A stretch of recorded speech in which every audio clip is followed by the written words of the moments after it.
Hello, this is the next soul session. Here we're actually doing a special video live on YouTube. So welcome YouTube people. We haven't been live here in a while, so wanted to say hello. That's awesome. And we've been doing a lot of our lives in our Facebook community, but today we thought, let's try a little YouTube live and say hello to everyone. So what is the topic today, Rob? Well, we've been talking about your journey as an entrepreneur, so we thought it might be interesting to define a little bit better what is real success and how the way we define real success is a spiritual journey. Yeah. And I know a lot of people think that success is about achievement and the material success, which is a part of it. But the real benefit of becoming an entrepreneur and reaching your dreams, whether it's an entrepreneur or you have a goal and you want to reach, it's a spiritual journey. Absolutely. And it has to do with purpose, with how you work with the obstacles, and how you position yourself. Is it about the money? Is it about the success, the fame, the prestige, whatever you're searching for? Feed your ego. Yes, or can you use it to contribute to society, to give something back, to work at a whole other level that really, I mean, there's so much need in the world now that we have to think in these bigger terms. Well, I remember when I first started my journey, and there's so many people that are say they're spiritual, love spiritual work, and I think there's a lot of, and The Secret had just come out when I first started, and I know that was way that was a long time ago. Long time ago, and it really was this idea that if you use spiritual principles, you can get material results, and what we want to do is we want to turn that around. Because if you're using spiritual knowledge and higher principles just to get material results, you're actually putting the material as the goal versus the spiritual. So today we want to talk about, let's turn that around. Let's make our material pursuits serve our spiritual goals. Our spiritual goals are the priority. The material pursuits are a way to get to the spiritual. So it's a path to enlightenment versus enlightenment is a path to success. And if you notice, there's a lot of stuff out there of if you're spiritual enough and you raise your vibration and evolve in a way, you can have all the success you want. And is that what the purpose is, of just to get the stuff? Right. You know, we were watching some documentary on rock star that they had great success in the beginning and then kind of fell out of the top 40 or top charts, whatever, and they had plenty of money, but they were so unhappy because they didn't have that purpose, right? They didn't have that creative outlet. And so you see there very clearly, it's not the money. A lot of people think, oh, once I get the money, I'll be happy, like all my problems will be solved. That is not really what's going on. It's about finding that purpose in your work. And a lot of people think, too, that success is a finish line, that there's this one place where you're successful or your persona is successful. But really, it's a journey, and there's no end, and there's no finish line, and that we're always evolving. You can't take success and hold it in your hand. So what is it for you? I think the first thing, ask yourself is it defined by monetary? Is it defined by what other people say you are? Is it a best-selling book? Is it a movie deal? Is it fame? What is success? Yeah. Is it good reviews? Is it that you're invited to the fancy parties and celebrities call you up and want to work with you? Oh, yes, yes to all those. No. So defining what that is, I think, is really important. And I admit, when I first started doing my very first business, I was caught up in, how do I fix myself so I can have success? How do I fix my internal spiritual knowledge and how to use these visualization principles and do a vision board and like use the spiritual power to create money. And and then after a while, the more successful I got, I realized that this isn't really, I'm just getting another job for myself. It doesn't have meaning to it. Yeah. So let's talk about purpose. Okay. Because a lot of people, kind of ask, what is my purpose and how do I find my purpose and all that good stuff. First of all, it's not a career and it's not a certain line of business or a certain way of doing business. How would you define it? I mean, how did you find what that purpose was for you? My purpose to me is all the things I love to do that interest me, being able to express it. So these parts of myself that, ultimately it's to know who I am, but and through the work I've done, I revealed more and more of the talents I didn't know I had because I become more free from my old conditioning, and I can actually, I didn't realize I was creative this way. When I first started, I didn't even know that I was good at certain things. For example, one of the things I think I'm really good at, I've been doing it for 17 years, is visualization. Coming up with visualizations off the top of my head, being creative with what I can lead people through in a journey visualizing. And I've created like 500 at least, maybe even more, personalized journeys for people. And I didn't know, when I was going to be a hypnotherapist and I first started out, that I even had that talent. So sometimes you don't even know when you step into it, these different talents that appear. And so I say the purpose is the things you love and the things that you're talented at, to be able to express them and bring them into the world. And everyone's unique. Everyone has their unique talents, and it's not doing it because people like it. It's doing it. It's something deeper. When I do visualizations, it's like something else steps in and guides my voice and takes over.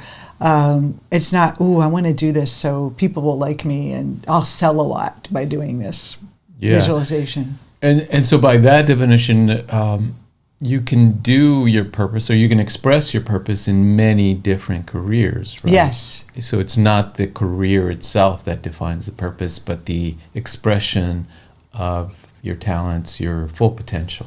And teaching people to do it now. Not only do it, but teaching people. Yeah. And so it has a lot of facets to it. Writing, I've always wanted to write.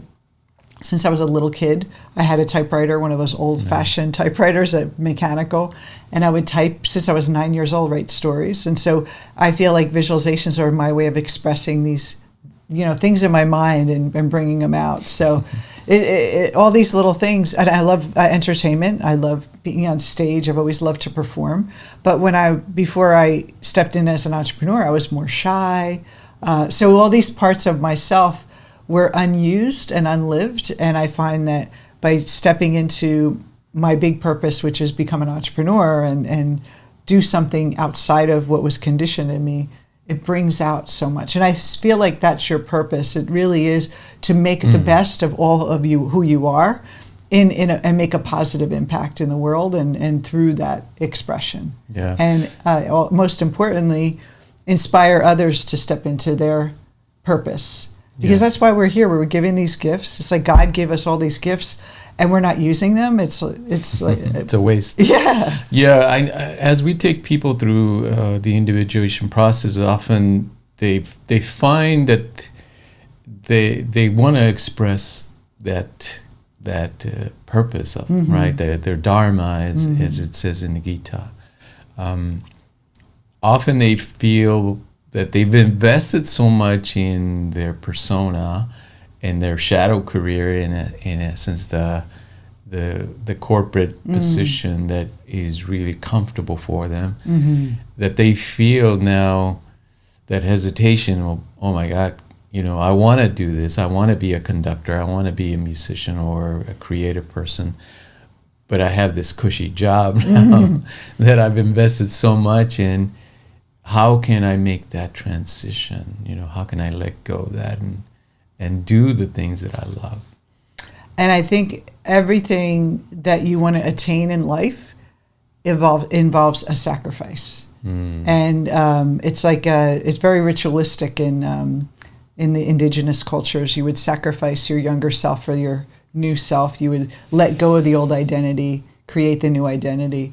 And so in that, for me, I had zero in debt. I had a brand new car. I had a beautiful condo, beautiful mountain view. I had, I could travel anytime I wanted to. Went out to dinner 4 or 5 times a week to like nice restaurants. And I never had to worry about really doing something really small, bag lunch or anything like that. It was like, I was abundant. And when I chose to change careers, I did have to temporarily go in debt. I had to invest in things that I never had to pay for before when I was in the corporate world. I was in charge of my own income, so a lot of it is scary to make that shift. And I could tell you that it's worth the sacrifice. It's like I've always heard this as like sacrificing something of a lower nature to create something of a higher nature. And so for us, it's like maybe a short term, you might have to pull back a little bit just to get and put the elbow grease in to make your dream come true.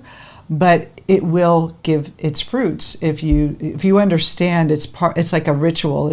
I'm giving up my weekend party night with my girlfriends or this cushy job so I can do something else. It's beautiful. It's a beautiful thing. Yeah, in the Gita it says it's better to do your dharma even if you're doing it imperfectly than to do someone else's, meaning working for others, I guess, and be very successful at it. And I think about my purpose in the corporate world. Me having that job, my purpose was to get income. I really wasn't. I was doing marketing. Fulfilled. I was working dream. for a yoga company. I was director of marketing. Yeah. I mean, internet marketing is things I do now as a business owner. But it wasn't mine, and it was like I was just doing a very small piece. I didn't have a lot of, there's managers and VPs above me, and a lot of different. I was just like a little cog in the wheel, and it was you just wait for your weekends and you wait for your 2 weeks vacation, and it wasn't really fulfilling. And I knew that I wanted to help people. It was just always there. And I waited such a long time, hesitated for so long. And I know a lot of people do. They hesitate, they wait, they think it's not the right time. It's not the right time. I kept saying that until you're almost forced to do it if you can. But I think if I lived the rest of my life and I never did this, what I'm doing now, it would have been such a waste of an opportunity. Yeah, and I guess the spiritual knowledge helps you see it in that sense that you are sacrificing something of a lower nature for a higher nature, a higher way of being in the world, of doing work. Yeah. Yeah, so the second one is the obstacle is the way. I think it's from Marcus Aurelius, the Roman philosopher. So these obstacles that we have, these challenges of making those transitions, of putting yourself out there, which is scary. I mean, I know from my own experience, it is the scariest thing in the world that you'll do. But it's definitely worth it because you're doing your own dharma. But these apparent obstacles, whether it be you think, I don't have the finances, I don't have the skills, I don't have the talent. Or you put yourself out there and you fall on your face and you get criticism or things don't work out as fast as you want them to. There's always obstacles. Family members get sick. Yeah. How does that, though, become the way? How does that help you become a better entrepreneur? Well, I think that the obstacle is always representing an internal conflict with yourself and misunderstanding of what is happening. So when we're in fear or when we're worried, we will see more obstacles out there because in our mind, we're kind of at war with ourselves. And so those challenges show up out there to reflect something in our mind. But I also think that these obstacles also serve as almost like a I'm trying to think of the word, like an incubation for us as an entrepreneur.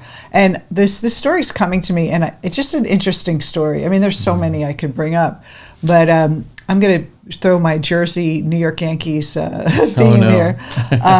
This story I heard about Derek Jeter, who's one of my favorite Yankees. Those of you who know Jeter, he's amazing baseball player, and about I don't know how many years ago it's now. He sprained his ankle, and he couldn't play, and he was kind of put in the camp where you recover, and so he was off the field, and that's an obstacle, right? You're pulled out, and he couldn't run, he couldn't do anything. All he could do was focus on his batting, and so for those months that he couldn't play on the game, he was on sick leave, I guess they call it, injury reserve.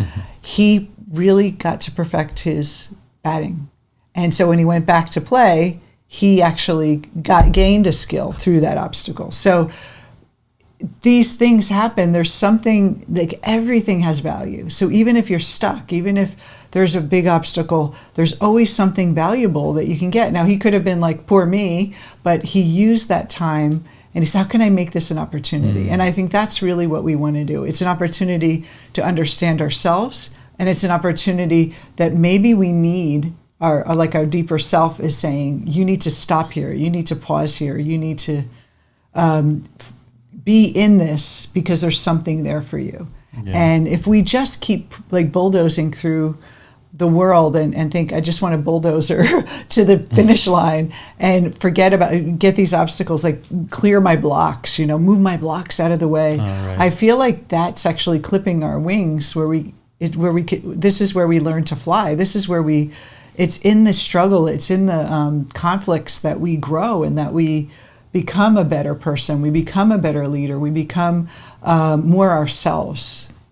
Yeah, it's almost like the pressure and the wine press principle, right? Yeah. That it's squeezing you in a way that is going to make you better, but you have to have that mindset of what's the possibility here? The openness to it. Right. Instead of thinking, if I don't find success immediately, that means the universe is against me, or I got to give up and go back to my cushy job. Yeah, and I did that many times. I went back from when I became a massage therapist. I quit my corporate job.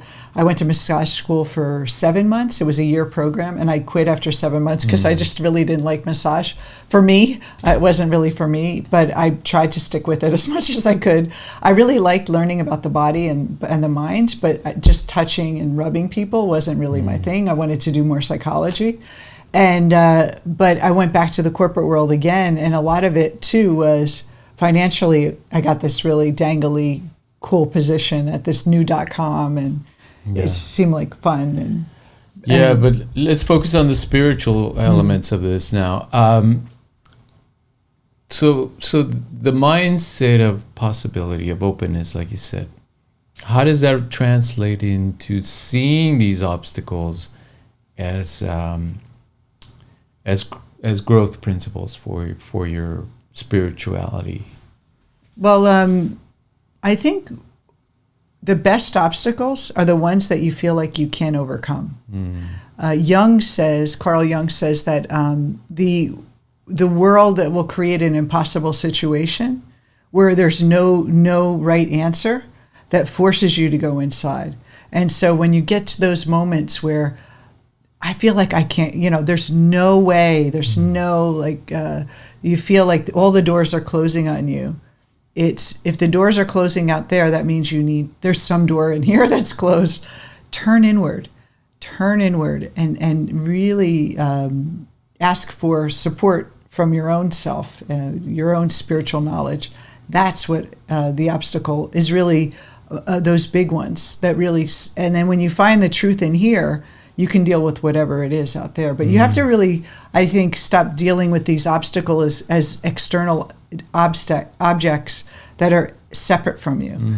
That these obstacles are a part of you. They're a part of the process. And so that welcoming, like you said, to bring the wisdom into, what is this here? This must be something Like, I keep hitting this wall. There must be something here. There must be some opportunity here that will bring me to even more success. And always does, always, when we're in that impossible situation. I mean, I think right now with the pandemic, it brought a lot of people to this, oh my God, what are we going to do?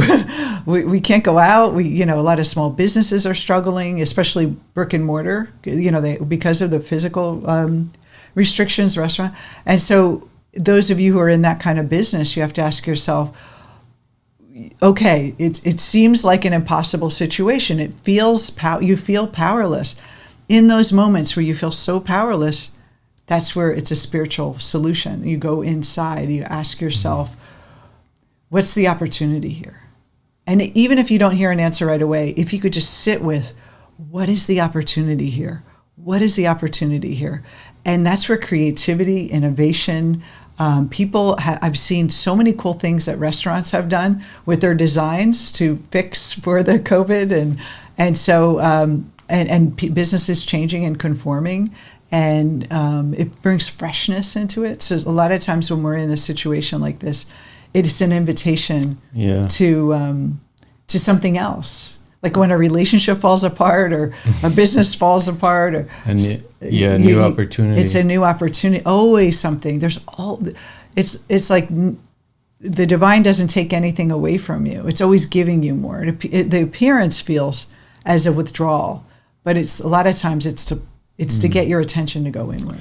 Yeah, it's incredible. So many people I've talked to recently have told me that they benefited in so many ways from the current situation. Not wanting, of course, that it got so bad to where they had to make changes, but that it forced them to really consider what's important in my life. What am I doing?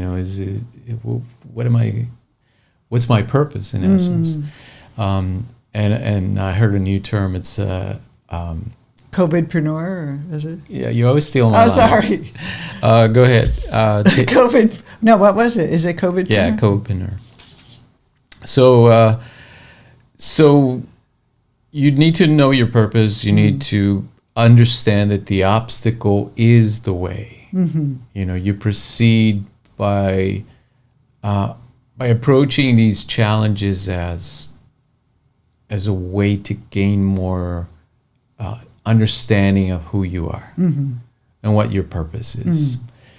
And it's going to lead you to this spiritual way of being successful instead of just working for the bottom line. So what was your obstacle that you felt like you faced that helped you align with your purpose? I had this wife partner that kept stealing my jokes, and it was a terrible situation. There's so many. I mean, but for me, like most people that I talk to and that I work with, it's the fear of putting yourself out there. Yeah.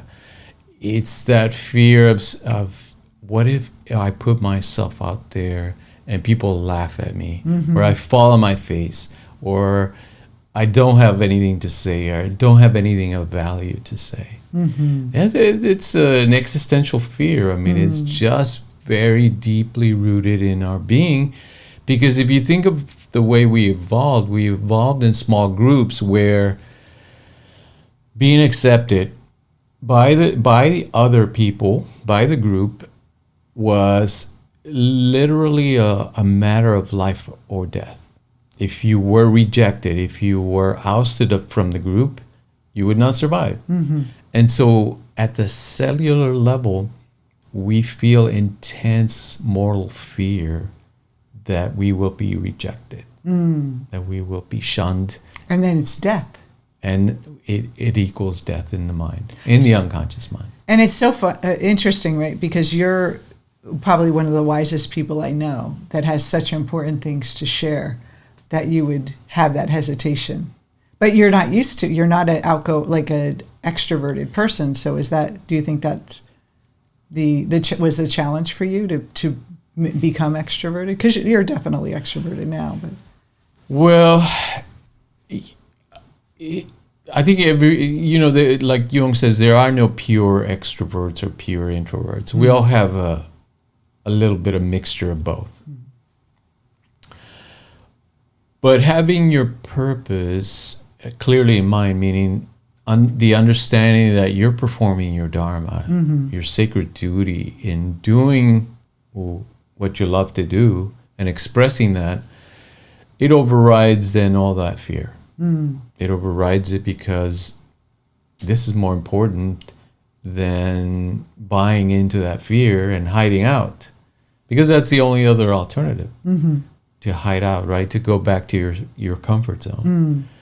And so once, like the purpose drives it. That's right. And this is what the true meaning of that of what we're talking about, that being an entrepreneur is a spiritual journey, because it forces you to answer that question. What am I doing this for? Is it just so that I can please my parents, I can impress my peers, I can gain the money that I think is going to make me feel safe and secure? If those are the answers, then it's better to stay in the corporate position or your regular job, because that's the comfort zone. That's, Some people prefer the comfort zone. Yeah. And there's nothing wrong with that. If everyone became entrepreneurs, no one would be working for anyone else. So I don't know. I don't agree. I think people should be entrepreneurs. Okay. Yeah. I mean, but that's an opinion. Yeah. But not everyone does. Not everyone does, and it's very rare, for someone to really step into doing what they love and give themselves permission. A lot of people say that when they do our coach training, like, oh, you gave me permission to offer this and charge this, and I needed someone else to tell me it's okay to. Yeah. It's very rare. Can I do this? You're qualified. And then the statistics show that a lot of people that start up fail.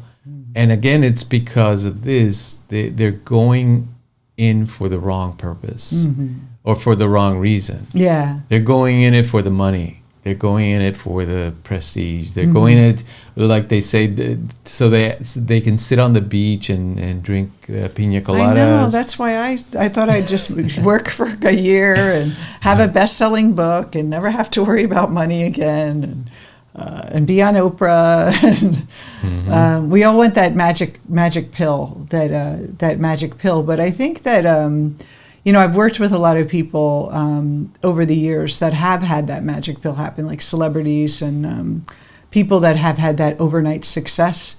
And then they're left with dealing with the repercussions of it because they haven't really lived into the person that has that success. So there's a disjointed, like, I'm still the real old me and dealing with that idea. So we definitely need to look at wherever we are, have patience in the process, and get the goal to be spiritual growth brings business growth. Not the business is, the key. It's you want to grow first spiritually, and then the business will be an expression of that. Yeah, unfortunately, I see a lot of kind of new age thinking that says because you're financially successful, that indicates that you're spiritually enlightened. Yes, I used to think that. I used to think that I wasn't spiritual enough or wise enough, or I would have been able to manifest faster. And there's like this spiritual pride that some people have that, oh, I manifested $1 million and I wrote a check and it was so easy. And this idea that it is that easy and you're celebrating the material versus the growth that came from it. I guess it's that old tale of the tortoise and the rabbit and the tortoise, how the tortoise was slow and steady and won the race. So it's that idea that who you become in the journey of becoming an entrepreneur is the most important gift, not what you attain. For me, I could look back. We live in a beautiful place. I have a great relationship. Even though I do interrupt you sometimes. You still steal my lines. I steal your lines. I steal your punchlines. Sorry. I actually didn't think you remembered. That's why I put it in. But this idea that, how many fans you have or having a book and for me, I look back at who I was in the corporate world, the scared, insecure, not sure if I can make it on my own woman, to become independent, to have a vision of something and create something. I look back at, wow, like that's who have I become? And that is really the riches, is that it's who you become carries into the next phase of your life, what you do with it. Yeah. So let's get to this third and final point. It's not about you. It's not about me. Your service. Yes. What you're creating, your dharma. Well, and what we mean by it's not about you is it's not your ego, right? If your ego is involved in it, that's not real success. You're just defending yourself. You're just acting out of fear, out of defensiveness, and you're using the money, the success, just to kind of wall yourself in and say, this is going to protect me. This is going to create like a barrier between me, I, and the world. And that's not success. It's simply more ego. I think that especially when we work with coaches and we train coaches, so we're always dealing with that service-based kind of entrepreneurs, and they, when you make it about the person, when you're doing videos, when you're expressing yourself, and you're thinking of how can I help this person versus how do I look good, everything changes. Whether you're doing a sales consultation, whether you're doing a video, watch YouTube videos. Watch how many people say, hey guys, hi you guys, like they're talking to a bunch of people. How many people talk to one person? How many people make that about that person? That one person is watching a video at once. You're talking to that one person. I'm talking to you, not, hey guys, hey everyone. That kind of idea. I think people, especially now, I think a lot of these Instagram stars, it's all about them. It's all about how many likes they get and being the influencer and getting all the attention. And it's not really about the person.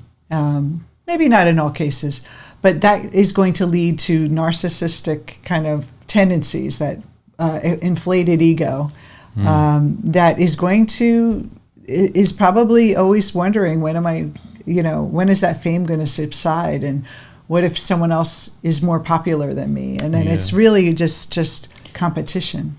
Yeah, and it gets at that idea that your self-worth is tied to this external success, the fame or the money, and you're saying, I'll be worth it when I get this certain amount of money or a certain amount of likes.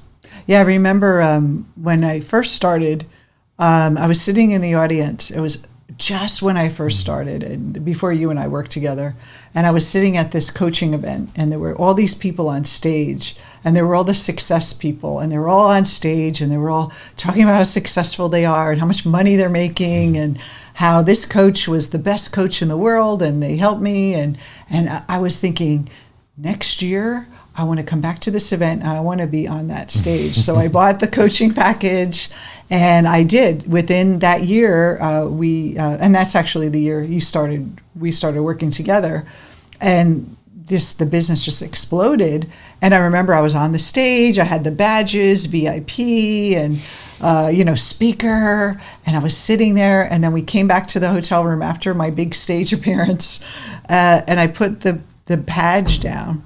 And I looked at it and I said, this isn't even real. Like, this isn't even me, and I'm still me. And so it doesn't matter, all that stuff, the external success, if you don't know who you are, it's not going to matter. And that moment was that first year. It was like, wow, I proved it to myself that I could do it. And maybe I needed a little ego to motivate me.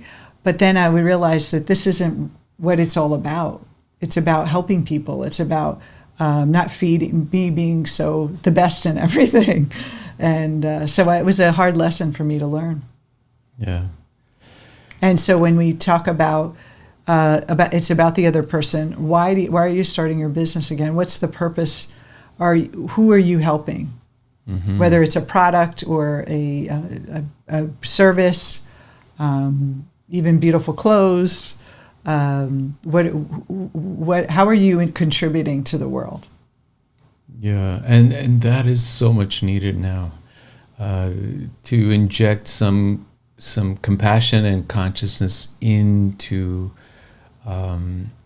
entrepreneurship. Now we have some comments and questions. Do you want to look at those? Or the word crisis in the Chinese tradition means danger, opportunity. It's symbolic of the yin and the yang. Oh, nice. Thanks for all your help. Two great teachers. Could you provide some intel on codependency and narcissism? Well, we're not talking about romantic love right in this video, but we could talk about codependency and narcissism as entrepreneurs, because what we're talking about is not about you. Is I think also that codependency that the owner can have over her constituents, the people that follow, that always like being pulled with how her followers love her, and when they give her criticism or where they stop buying from her, right? And that there's that codependency that your worth is based on what other people think. And then narcissism, like I said before, is about that you're identifying with the ego. And we all narcissism is a spectrum. There's the extreme, which is mental illness, but we all have, to some degree, parts of us that are, and that kind of, it can turn into this inflated ego where we think we're superior to others, and that is actually coming from the same insecurity.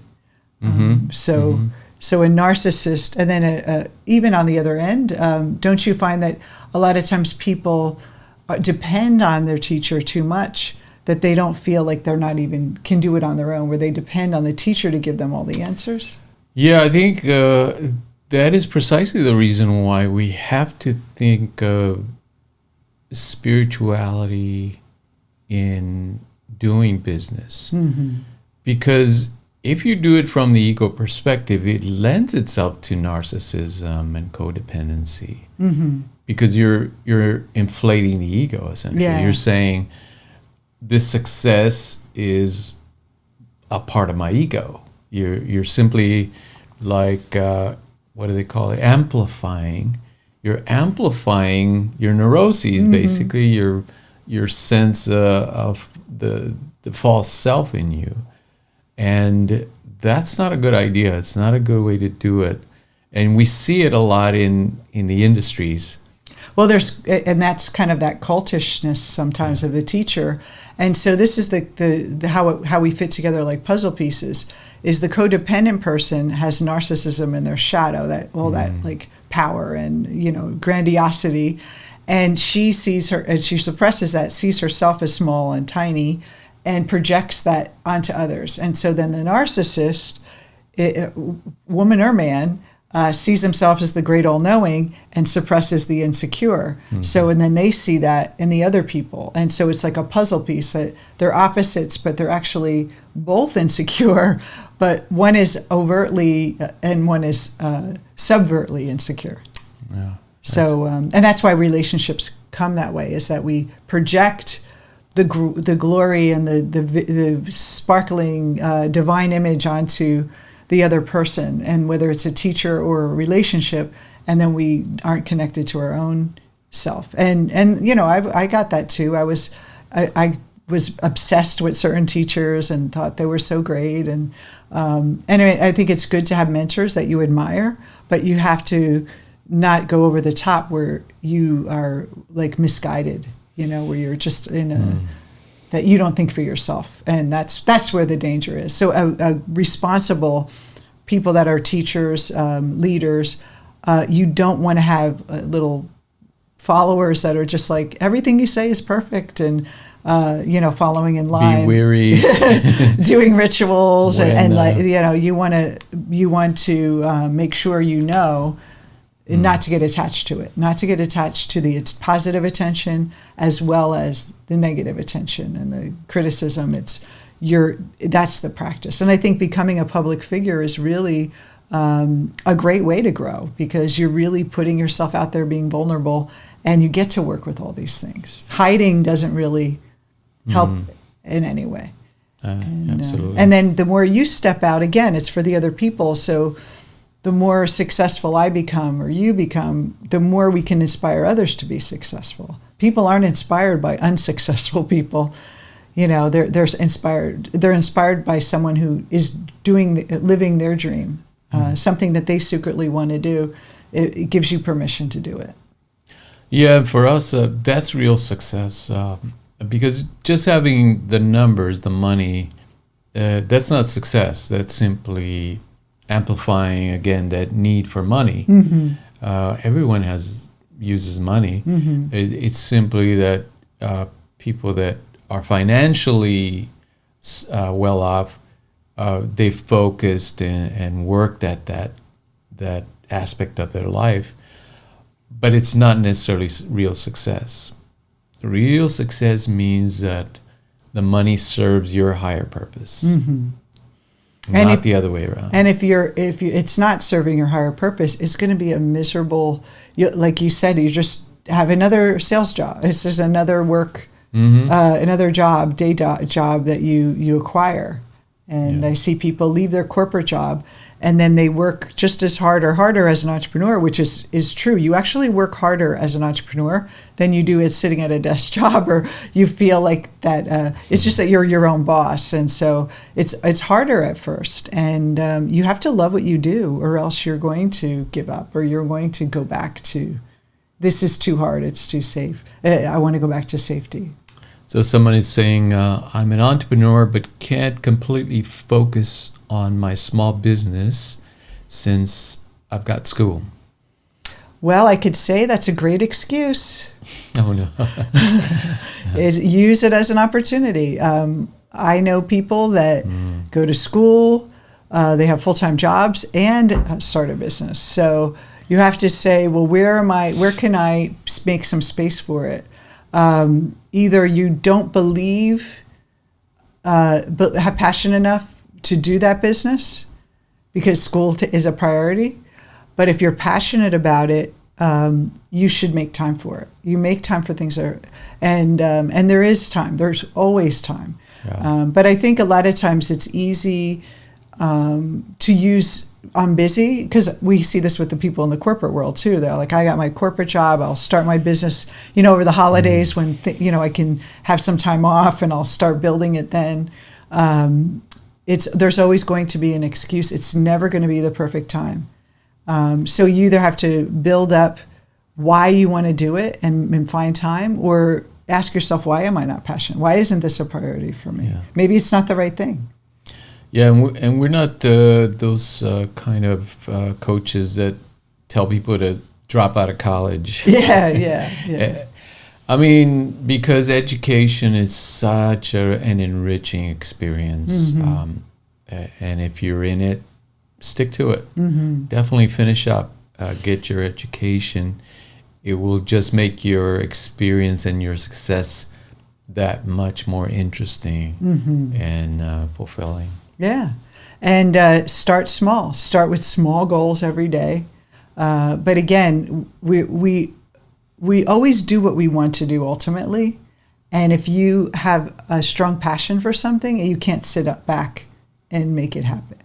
And I know that for me, one of the things that showed up when I got my book deal back in 2009, or 2008, actually. It was right after the election and the remember the whole financial crisis and all that 2008. stuff. 2008. That election day when Barack Obama was elected, my dad got diagnosed with leukemia. And over the next 3 months, I had already got my book deal from Wiley, and my book was due in 3 months. But over those 3 months, my dad was getting chemo. We didn't know if he was going to live or not. I mean, it was just this very, very intense time. And I could have easily just said, I got to focus on my dad right now. But no, I knew I couldn't just do anything by worrying about him if I wasn't there. I mean, I definitely went to see him and spent time with him.